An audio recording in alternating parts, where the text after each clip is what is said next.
టీవీ24 స్టూడియోలో యాడ్ కోసం ads and promotions కి ఈ కాంటాక్ట్ నంబర్ ని సంప్రదించండి 9662166699. అందరికీ నమస్కారం. ఈరోజు కొంతమంది అంటే ఒకళ్ళిద్దరు జర్నలిజానికి సంబంధించిన వ్యక్తులు రేషన్ వాహనాలకు సంబంధించినటువంటి తమ అభిప్రాయాలను గత ప్రభుత్వం చేసినటువంటి విధానానికి సంబంధించి కొన్ని మీడియా ముఖంగా తెలియజేయడం అనే విషయాన్ని నేను చూశాను. వాళ్ళు చెప్తోంది ఏంటి అంటే, రేషన్ డీలర్ల దగ్గర ఉన్నప్పుడు అవినీతి జరిగేది పెద్ద ఎత్తున. 100 కేజీలు బియ్యంలో 30 కేజీలు వీళ్ళు సొంతగా అమ్ముకొని ఉండేవాళ్ళు, 70 కేజీలు డెలివరీ చేసేవాళ్ళు. దాని మూలంగా అప్పట్లో వాళ్ళకి ఆదాయం వచ్చేది. రేషన్ వాహనాలు ఇంటికి వచ్చి ఇవ్వడం మొదలుపెట్టిన తర్వాత అవినీతి అనేది లేకుండా పోయింది. డీలర్లకి ఆ డబ్బులు అనేవి అందకే రేషన్ డీలర్లలో వ్యతిరేకత పెరిగింది. జగన్కి అది ఒక వ్యతిరేకత అని చెప్పేసి వాళ్ళ యొక్క వివరణ. బట్ వాస్తవాలు చెప్తాను నేను ఇప్పుడు. అంటే నేను చూస్తున్నటువంటి ఊర్లో, మా ఊర్లో లేదా నా కుటుంబంలో, మా పక్క ఊర్లో, మా అమ్మ వాళ్ళ ఊరు, అక్క వాళ్ళ ఊరు, బంధువుల ఊర్లు, వీటికి సంబంధించినటువంటి జనాలలో ఏం జరుగుతుంది, మేము ఏం భావిస్తున్నాం అనే దాని గురించి మాత్రమే మాట్లాడతాను. గతంలో స్టోర్లో అంటే రేషన్ షాపులకు వెళ్ళి రేషన్ తెచ్చుకునేటప్పుడు ఎలా అయితే రేషన్ బియ్యం తినడానికి ఇష్టపడిన వాళ్ళు ఎవరైతే ఉంటారో వాళ్ళు కేజీ 10 రూపాయల కింద అక్కడే డీలర్కే ఇచ్చేసి ఆ 10 రూపాయలు వీళ్ళు తీసుకొచ్చుకునేవాళ్ళు.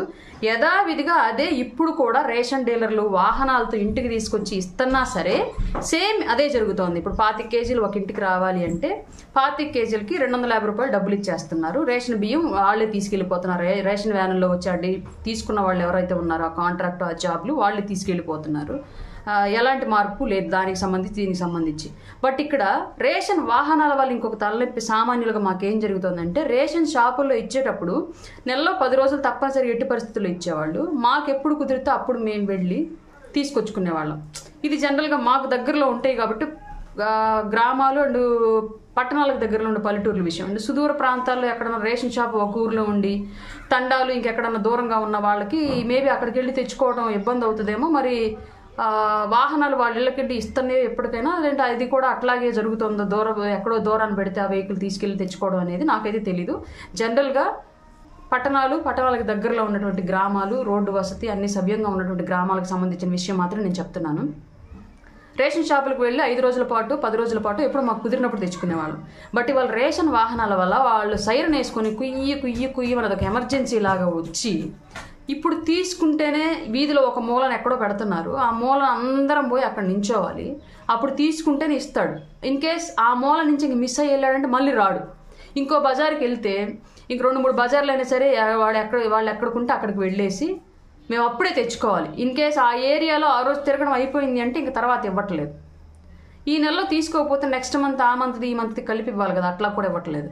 రేషన్ వాహనాలు ఇంటికి వచ్చి తీసుకోవడం వల్ల అదొక ఎమర్జెన్సీ సిచ్యువేషన్ మాకు క్రియేట్ అయిపోయి, అయ్యో ఇప్పుడు తీసుకోకపోతే ఇవ్వడేమన్న ఆలోచనలోకి వెళ్ళిపోయి పరుగులు తీయాల్సి వస్తుంది.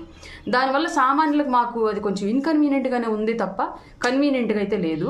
ఇది నా అభిప్రాయం. అలాగే నాలాంటి మా సరౌండింగ్స్, మా పరిసర ప్రాంతాల్లో ఉన్నటువంటి వాళ్ళందరి అభిప్రాయం కూడా ఇదే.